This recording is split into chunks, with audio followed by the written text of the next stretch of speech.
In today's video, I've got someone's job application here that I want to analyze. She sent this to me for me to look at the supporting statement she would want to use for this application.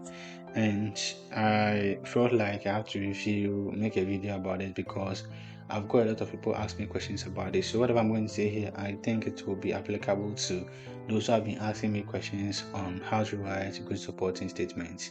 So we going to analyze this to see where it's very important to put your eyes on. Okay.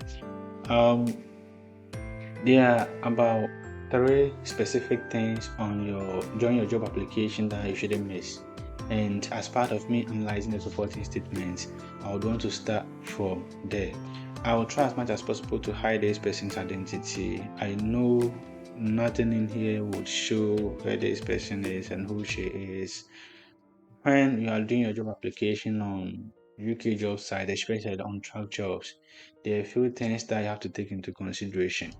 First of all, there is a section that tells you to write out your subject or qualification. So let me just pick up my pen and then let's analyze. Okay, so one of these sessions is this one, as you can see here.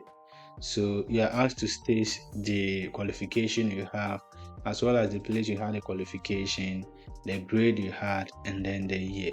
Now, the question I would want to ask is that what mistake has this person made in this part of the job application? I want you to be able to identify it, because if you can, then you're not going to commit this mistake.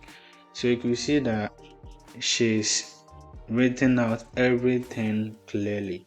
Possibly, let me talk about the stars I'm happy about. At least she stated out her qualification, which is diploma in nursing, where she schooled, and then the grade she had. It's quite okay. So most times it's advisable if you have this CGPA, so you can just add that as well, pass, and then you put your CGPA in there, and the year has been specified. But what I'm not happy about with this part of the application is that you should make sure that we are starting with your current qualification first. So here, the BSc in nursing, which was done in 2023, should have come before the diploma in nursing. It should be like how you state your educational qualifications on your CV. You start with the current one first through to the last one. So if you are doing your application, just check that. Make sure that you are stating the current qualifications first before the previous ones.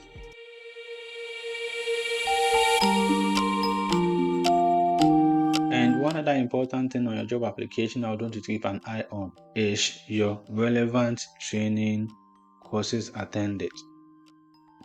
So now you can see that this person has specified 2 training courses, and then the training provider, the duration, and then the year. It's very good, but the question you should ask yourself is, how is this training related to the job you are applying for? So this person was applying to the University of Sussex or something like that. And when you look at the job description and the person specification, they have outlined the roles they want you as a nurse to come in there and perform. And as part of the courses you've done, none of them relate to those roles they want you to come here and perform. So what this means is that if there's another applicant somewhere who did training courses on any one of these roles that have been specified in the job description, this person will definitely be given the job. Okay, so always make sure that the course titles you outline here are in relation to the key roles and duties or responsibilities they want you to come here and perform. So let's say on there they are looking at somebody who can perform, let's say, milk catheterization, and you've not done any training on that. Probably it tells them that you have no idea of it. But if you should put a training course on this session, it is telling them that most of the stuff you studied are in relation to the roles you are coming in there to perform. So in this case, it will be much easier for you to, fit in that role than. So what I'm trying to say is that make sure that whatever course title you outline here, at least much of them relates to the job description. So take notice of that. It's quite okay to outline the training courses you did, because you can upload as high as 7 training courses. Okay, so if at least 3 of them relates to the job description, then you are on point.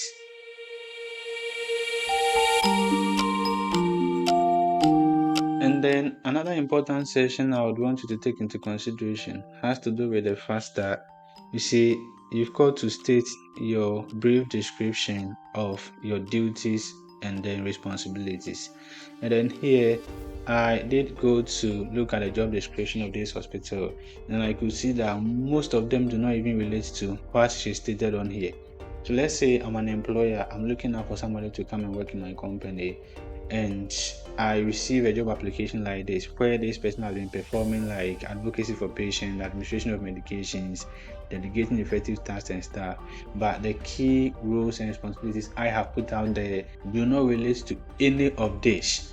I don't think I'll give this person the job, because what this is telling me is that you have not performed any of the rules I've outlined before. So how are you going to fit in?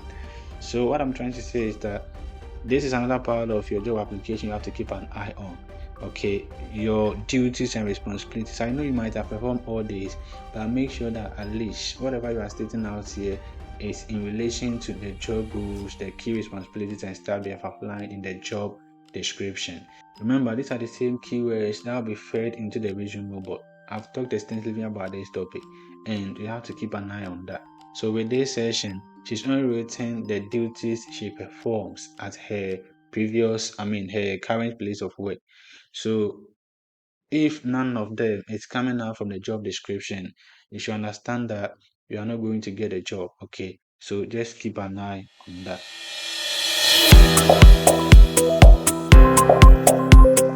And then the last thing I would want to talk about here is the supporting information. This is where the magic happens. This is where you have the chance to sell yourself to the employer. This is where you have the chance to tell the employer that you are an expensive employee. And then once he or she invests in you, there will be no regret. Then this is where most people find it very lazy to write. And at the end of the day, they don't get the job you are looking out for. Now let's look at this. I did copy this into Microsoft Word. Okay, first of all, I wanted to look at the word count, and I got to realize that she has only written 358 words. 358 words. Now the good thing about this session is that you are entitled to write 1,500 words. Now, to me, this number of words is enough to express yourself, to tell the employer who you are, what you can do, and then what you are up for. But imagine you have 358 words. Now, let's subtract that from 1,500. You are getting something like, let's say 1,200, and let's say 1,200. So the question is, how are you able to sell yourself out with this number of words in supporting information? So what I say is that take your time to write, okay? Take your time to write. And then to write a supporting statement, make sure that you download the job description of the hospital as well as the person specification, because they will outline the skills they are looking out for. They will outline the job roles and whatever they expect you to come here and perform. So you should be able to fit that in your supporting information. So this is something you have to keep an eye on. And I am going to read something out to you shortly. Probably let's go to LinkedIn. There is this lady who contacted me and said she's applied for a job, and the potential employer has reached back to her to say she's going to shortlist her for an interview. But she waited and waited. There was no response or feedback from this employer. So she sent them a message to find out what the issue was, and then what they said was she has not been shortlisted because her supporting information wasn't on point. I wanted to read a bit of that, and then we see how that goes. Okay, so let's read that and then see what feedback she got from this hospital. So they said, "Dear, I can't put out her name. Shortlisting has now been completed for the role of staff nurse, Sododo Ward, and I'm sorry to inform you that on this occasion we have not been successful in securing an interview. We are unable to provide specific details at this stage of the process to unsuccessful candidates, but I hope that the information below may be of use in considering further application to," I wouldn't want to mention the name of the hospital. "We would encourage you to keep an eye on our website for further vacancies that may be of interest, and should you wish to apply, further applications will be welcomed. At Dododo," that's the name of the hospital, I wouldn't want to mention. It says that The supporting statement element of your application form is crucial to ensuring you can evidence direct or transferable skills that are essential to this post. You can find the essential criteria contained in the advert or job description, and it is recommended that you tailor your application to address the needs of the role, as this is what you will be scored against. Further candidate guidelines. So, as they said, as this is what you'll be scored against. To what this means that once your application gets to the employer, they will have to score your supporting statement. And then if the marks you get is appreciable, then you are shortlisted for an interview. So just try to make sure that you are investing in this part of your job application. Now, I've made a lot of videos about how to write supporting information or supporting statements, and I'll be able to check it out here or somewhere. I'll leave the link down there below. Probably you can go through this. So you could see that I wouldn't want us to read through this and then analyze, but I think I'll put that in a separate video where you analyze what someone has written and then see where the mistakes are. But then what I would say is that it's always easier to structure a supporting statement into headings, okay? So that at least it helps the employer to fish out what information she's looking at as quickly as possible. But before that, let's look at what they've said here. Before you start writing your supporting statement, there's a bit of introduction you have to take notice of. So what they've said is that in this session, you need to demonstrate that you have read the published person specification. Okay, the published person specification. So this is normally part of every job application you do, and that is what I said you have to download, and how you meet the essential and then relevant durable criteria for this particular post. If this has been, if this has not been fully covered in the previous, please include your reasons for applying. And then take the opportunity to highlight your particular talent and strength. Okay, particular talent and strength, reason for applying, what you feel you can personally offer, what is unique to you, what sets you apart from your peers. Then please do not include personal details or duplicate information already provided.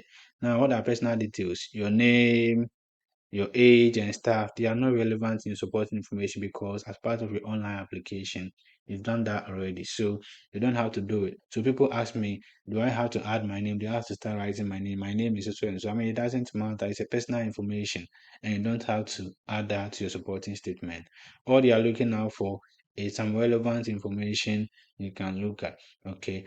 So here I'm going to show you the video I want you to watch on supporting statement. So this video is making waves on YouTube and I want you to watch that.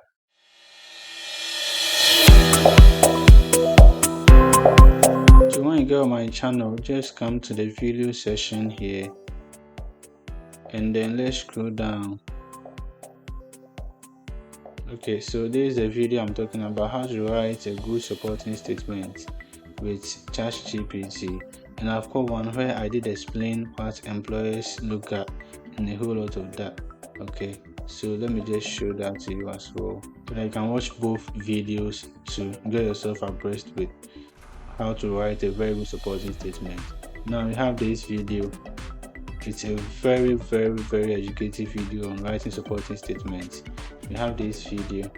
So you will see that I'm giving out the analysis and stuff, what employers look for, and the recruitment strategy. So just make sure that you're checking that one out. So make it a point to write a very good supporting statement. Spend time to do this because that is the heart of your application.